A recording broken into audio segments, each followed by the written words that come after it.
Welcome, Mr. and Mrs. Sharma. Thank you for this feedback session. I understand we are on week 4 of the program और मैं इस conversation को बाइलिंगुअली करूंगा तो हमारे इंडिया के पेरेंट्स और इंडिया से बाहर के पेरेंट्स दोनों सुन सकें। सो इन द 4 वीक्स, इन 4 हफ्तों में हमने आपकी डॉटर के साथ वर्क किया है on self discipline, motivation to study, improving academic performance, and right now we are giving her mind training so she can learn fast, खासकर जो subjects that are difficult for her, especially maths and SST, right? So question जो मैं आपसे पूछना चाहता हूँ, the question I want to ask is that what kind of problems were you facing before you started the program, you know, as parents, जब वो when she was not studying the way you want her to, तो किस तरह की problems आप face कर रहे थे? प्लीज सर, पहले वो बिना एग्जाम के डेली उसका शेड्यूल नहीं था पढ़ने का। वो एक लिमिटेड टाइम के लिए वो कभी भी फोर्स करते थे तब वो बैठती थी, बट अब वो डेली अपनी स्टडी कर रही है, उसका रूटीन में आया है स्टडी करना। अब वो लर्न कितना कर पा रही है वो अभी थोड़ा सा उसमें टाइम लगेगा, लेकिन वो स्टडी अपना टाइम से अब डेली रूटीन में आ गया है उसके। वो बिना एग्जाम के लिए अब पढ़ने बैठती है। Got it. ओके, तो एक चीज तो कि एग्जाम के अलावा पढ़ाई नहीं करती थी, तो अब रेगुलरली पढ़ाई करने लग गई। पहले यू नो एक कॉमन एक्योरेंस जो बहुत सारे घरों में होती है कि there is a stress in the family, right? So mothers के ऊपर बहुत प्रेशर होता है, राइट? मदर्स के पास हाउस की रिस्पॉन्सिबिलिटी होती है, बच्चों की होती है, अगर जॉइंट फैमिली है तो उसकी होती है, यू नो, खाना बनाना, सफाई, और फिर ऊपर से बच्चा एज एक्सपेक्टेड पढ़ाई नहीं करता है, तो पेरेंट्स के बीच में थोड़ा स्ट्रेस हो जाता है। अच्छा, फादर्स के, टिपिकली फादर्स के लिए एक कंसर्न होता है कि यू नो बच्चा पढ़ नहीं रहा है, उसके फ्यूचर के लिए क्या होगा। सो देन इंटरनली भी स्ट्रेस होता है, बच्चों और पेरेंट्स के बीच में भी नोकझोंक हो जाती है। क्या ऐसा कुछ आपके साथ हो रहा था? बिल्कुल हो रहा था। मैं तो लाइक क्योंकि हमारे बीच में झगड़े हो जाते थे, मेरे और डिम्पल के बीच में झगड़े हो जाते थे। ये क्योंकि मैं भी जाता था तो ये रहता था कि ये कंप्लेंट होती थी क्योंकि she was dealing, you know, she is someone who is at home right all the time, तो she is observing, she is doing all, taking all the responsibility. तो जब भी मैं घर जाता था तो मुझे वही कंप्लेन आती थी बार बार। लेकिन देन मुझे लगता था कि यार दिन तो पूरा हो गया, लाइक अब मैं क्या करूंगा, know the time has gone already, तो अब कल के लिए मैं आज करूं तो पता नहीं, आज अभी बताऊंगा या उसको समझाऊंगा तो कल तक उस पर इम्पेक्ट रहेगा या नहीं रहेगा। तो यूजुअली यही होता था, ऑलमोस्ट एवरीडे यही होता था। उससे मैं रिएक्ट करता था, मैं I was started yelling, frustrating, वो सब झगड़े हमारे बीच में होने लग जाते थे बच्चों के बीच में। मैं बच्चों को डांटता था, लेकिन एक्चुअली वो कहीं ना कहीं एक वो था कि होपलेस सा हो गया कि यार मैं अब क्या करूं, दिन निकल गया, नहीं सुना उसने, नहीं किया, उसके बाद भी अब टीनेज बच्चे होते हैं ना, तो उनको आप ज्यादा चिल्ला सकते हो ना ही उनको कुछ। आई वॉज काइंड ऑफ कि पता नहीं क्या करना है, क्योंकि और जो पढ़ रही है वही नहीं पढ़ रही है, तो और ट्यूशन लगा के या और पहले और उसको स्कूल भेज के या डबल एजुकेशन में लगा के भी कोई फायदा होगा या नहीं होगा, कुछ नहीं पता था। मैं अंडरस्टूड। देखिए ये ना, ये एक कॉमन अकरेंस है for working parents, because life is already stressful. वो फैमिली के डिमांड्स होती हैं, वर्क की डिमांड होती है, तो वर्किंग पेरेंट्स हों चाहे homemakers, home working mothers हों, it is a source of stress. और थैंक यू फॉर शेयरिंग, क्योंकि ये बहुत एक कॉमन अकरेंस है, क्योंकि स्ट्रेस होता है तो आपस में भी यू नो टेंशन हो जाती है। It's a normal occurring of almost all families that I work with. Okay, so over the last 3 weeks, 3.5 weeks, जब से हमने ये काम शुरू किया, तो आपने बताया कि एक तो मिसेस शर्मा ने बताया कि रेगुलरली पढ़ने लग गई हैं, दूसरा आपने बताया कि शेड्यूल हो गया है, कुछ और चेंजेस नोटिस किए? मुझे लगता है ना कि सर कहीं ना कहीं जो रिलेशन है between parents and children, like between my like father and daughter, तो वो ऑल्टर हुआ। क्योंकि पहले तो कहीं कहीं फन नहीं था, लिटरली कोई फन नहीं था। हम बच्चों के साथ बाहर जाते भी थे तो भी, या कुछ मूवी देख रहे हैं लेट्स से, तो बार बार ना वही ख्याल आता था कि यार मूवी में तो आप बड़े इंटरेस्ट ले रहे हो, पढ़ाई करते हो क्या हो जाता है ना। तो अच्छा वो नहीं भी करो तो भी बैकअप द माइंड तो मेरे तो ये चलता था कि यार मूवी देख रहे हैं, क्या देखना चाहिए, पढ़ाई तो करती नहीं है। तो कहीं भी ना वो था ही नहीं, कोई फन नहीं था, इसी चक्कर में वो रिलेशन खराब था, रिलेशन अच्छा नहीं था। तो ये बड़ी दिक्कत होती थी कि वो शेयर नहीं करती थी कि रीजन क्या है, और वो डिस्टेंस बनने लगी थी। एक तो आप सारा दिन, क्योंकि आप काम रहते हो, काम पे रहते हो, तो वो एक टाइम नहीं दे पाते हो बच्चों को, और जब देते भी हो उसमें आप बच्चों को डांटते हो, तो वो एक रिलेशन तो बन ही नहीं सकता था।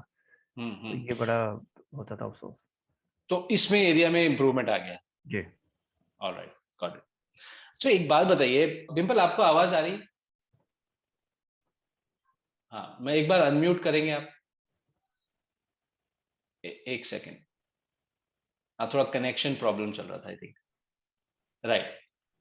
तो एक बात बताइए कि अभी जो इम्प्रूवमेंट्स हमने 3 वीक्स में किए हैं, इसके एज अ रिजल्ट क्या अब आपकी थोड़ी एनर्जी बच रही है? पहले से थोड़ा टाइम है जो कि सेव हो रहा है, या एटलीस्ट उस टाइम की क्वालिटी इंप्रूव हुई है? ऑफकोर्स सर कुछ तो चेंज हुआ है एक्चुअली। अब पहले के जैसे बच्चों को शाउट, बच्चों को चिल्लाना नहीं होता है, वो हाँ, प्यार ठीक से भी बात है। समझ जाते हैं। ओके। वो समझ जाते हैं कि हमें क्या करना है, और वो अपना जैसे स्टडी टाइम में बैठते तो मैं अपना कुछ एक्स्ट्रा कर लेती हूँ, मुझे उसके साथ बैठना नहीं होता है। राइट। अब वो अपना खुद से कर लेती है तो मेरा भी थोड़ा सा टाइम बच जाता हाँ, तो एटलीस्ट वो शाउटिंग की जरूरत नहीं है, फोर्स प्रेशर डालने की जरूरत है। नहीं। Yes right. यस और सर। आपके लिए अमित? हाँ सर, थैंकफुली वो कंप्लेंट्स कम हो गई है हाँ। मदर साइड से, डिम्पल साइड से, जब वो जाता हूँ घर पे, क्योंकि कुछ तो हमको अंडरस्टैंडिंग हो गई है, कुछ उसने रिस्पॉन्सिबिलिटी खुद ने लेना चालू कर दिया है। एक ओके। एक टाइम बन गया कि पढ़ने लगे, जैसा कि इसने बताया बिगिनिंग ऑफ द कॉल में कि एग्जाम से पहले तो पढ़ाई का लाइक ये क्या बात कर रहे हो ना, अभी कौन सा एग्जाम, अभी क्यों पढ़ना। राइट। तो लेकिन अभी वो एक रेगुलरिटी आ रही है स्टडी में, तो वो एक सबसे बड़ा चेंज है कि जब वो देखते हैं बच्चा पढ़ रहा है तो एक पीस ऑफ माइंड मिलता है एक्चुअली। हाँ, बिल्कुल मिलता है, थोड़ा सा एक अश्योरेंस तो बनती है। तो मैं ऐसे हाँ इमेजिन कर रहा हूँ कि बच्चा पढ़ता नहीं है तो डिम्पल को स्ट्रेस हो जाता है, फिर आप जब शाम को शायद घर वापस जाते हैं तो इस बारे में बात होती है, फिर वो स्ट्रेस क्रिएट होता है या फैलता है, तो वो जो है वो अब धीरे धीरे डिसिपेट हो रहा है, कम हो रहा है, खत्म हो रहा है। एंड माइंड यू, हम सिर्फ 4th week of the programme में है अभी, so there is still a lot more to to be done. तो जब ये होता है तो आई बिलीव, और एटलीस्ट एज अ कोच मेरा इंटेंशन ये है कि पेरेंट्स को थोड़ा सा रिलीफ मिलना चाहिए। बच्चे को भी रिलीफ मिलता है क्योंकि जब पेरेंट्स को चिल्लाने की जरूरत नहीं पड़ती, जब बच्चा सेल्फ मोटिवेटेड होता है तो उसको पेरेंट्स, चूंकि चिल्लाने की आवश्यकता नहीं है, तो पेरेंट्स और बच्चों की जो नजदीकी है वो थोड़ी बढ़ती है।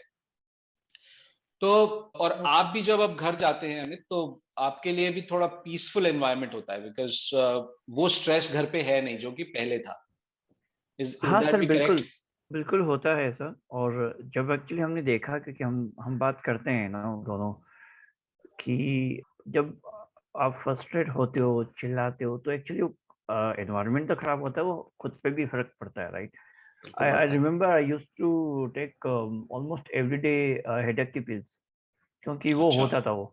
अब एक तो आप, because you are hopeless, right, you don't know what to do, and then you are worried कि भैया दिन निकल गया, टाइम निकल गया, कंपटीशन इतना है, बच्चे कुछ कर नहीं रहे, पढ़ाई कुछ हो नहीं रहा है, बाकी बच्चों को देखते हैं, अच्छा वही देखते हैं जो कि अच्छे मार्क्स लेके आते हैं, राइट। हम्म। तो कंपैरिजन स्टार्ट करने लग जाते हैं, तो फिर as I told you, there was no fun actually, literally. And हाँ। वो कहीं ना कहीं हेल्थ पे इम्पेक्ट कर रहा था, और रिलेशन तो खराब हो चुकी थी।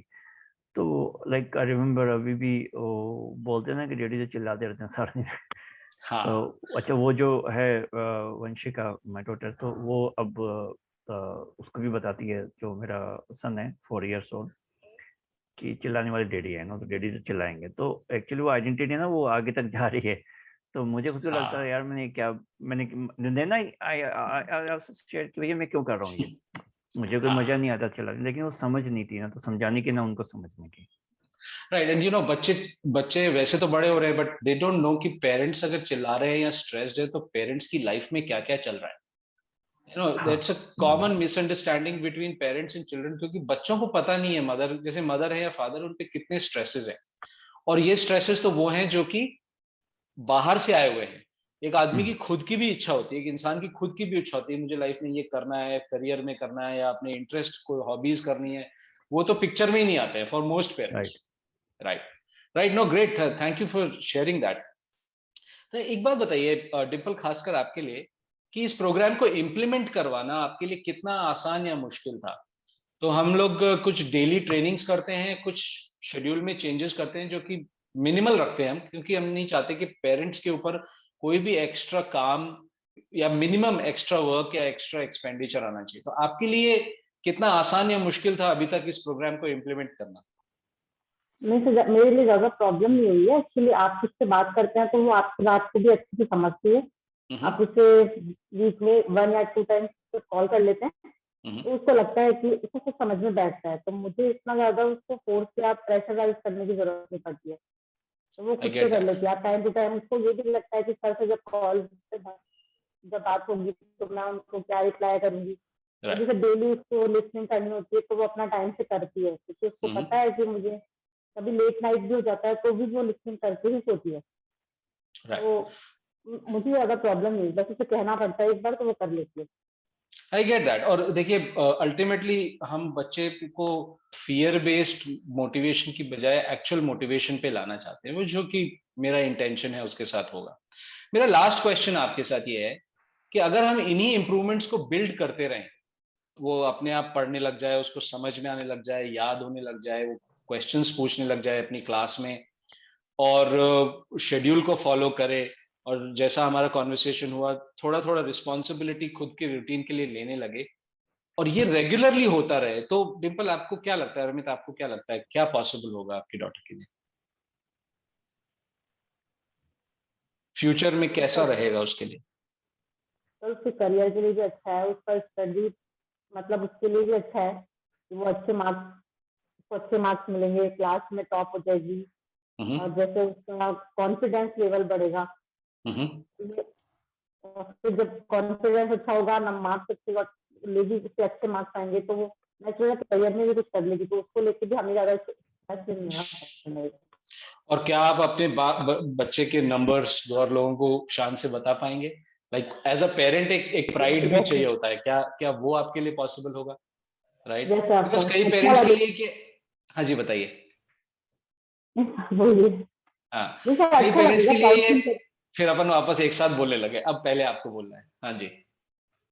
थोड़ा बहुत अच्छा लगेगा, प्राउड फील करेंगे। जैसे रिलेटिव्स में, फ्रेंड सर्कल में है, जो कंपैरिजन होता है बच्चों में कि इसके मार्क्स कितने हैं, हमारे बच्चे के कम है, तो जब इम्प्रूवमेंट हो जाएगा, टॉप मार्क्स आएंगे, तो फिर हमें भी अच्छा लगेगा किसी से शेयर करने में। True, true, Indeed that is true, and you know every parent deserves that, because parents अपने बच्चों के लिए बेस्ट पॉसिबल करते हैं, तो व्हाई शुड उनके उनको ये प्राइड की फीलिंग क्यों ना हो? Right. Amit, anything that you want to say कि क्या पॉसिबल होगा आपकी डॉटर के लिए? I think sir, first of all तो वो जो मेंटेलिटी वो शिफ्ट होगी, क्योंकि वो जो टीनेज स्टेज पे ऑलरेडी है, वो तो एक जो रेस्पॉन्सिबिलिटी खुद को लेना चालू हो जाएगी, उसको खुद को लगेगा खुद पढ़ाई कर रही है, खुद फॉलो कर रही है अपना टाइम। तो मुझे लगता है ना कि वो उसका इम्पैक्ट उसके छोटे भाई पे पड़ेगा। वरना तो फिर ये लगता है कि यार जो ये गलत करे ना तो वो भी ऐसे ही करेगा, या हमको डबल मेहनत करनी पड़ेगी, एक के साथ तो कर नहीं पाए, दूसरे का भी साथ ही करना होगा। तो वो लगता है कि वो पॉजिटिव साइन आगे तक कैरी फॉरवर्ड होगा। And that is true, you know बच्चों, मैंने अक्सर नोटिस किया है कि जो फैमिलीज मेरे साथ बच्चों को इस प्रोग्राम में लाती हैं, उनके पूरे घर में एक कॉन्वर्सेशन चालू हो जाता है, क्योंकि बहुत समय तक जब बच्चा स्ट्रगल कर रहा होता है और फैमिलीज को समझ, पेरेंट्स को समझ में नहीं आता है कि क्या करें, तो धीरे धीरे एक डिसअपॉइंटमेंट, एक होपलेसनेस आने लग जाती है। और वो जैसे ही बच्चे में सुधार शुरू होता है, तो जो दूसरे भाई बहन है उनके लिए तो होता ही है, पूरे एनवायरनमेंट में एक परिवर्तन आ जाता है, बिकॉज सडनली लोग ये देख पाते हैं कि बच्चा जो मार्क्स ला रहा है उससे चेंज होके टॉप मार्क्स पे आएगा, तो मतलब आने का रास्ता साफ हो जाता है, तो वो सबके लिए एक पॉसिबिलिटी क्रिएट हो जाता है। Right. Alright, well thank you very much for your time. I know मैंने मिड प्रोग्राम फीडबैक रिक्वेस्ट किया और आपने इतना समय दिया, and keep making changes. Okay, Thank you, sir. Thank you very much. All right. Thank you. Thank you very much.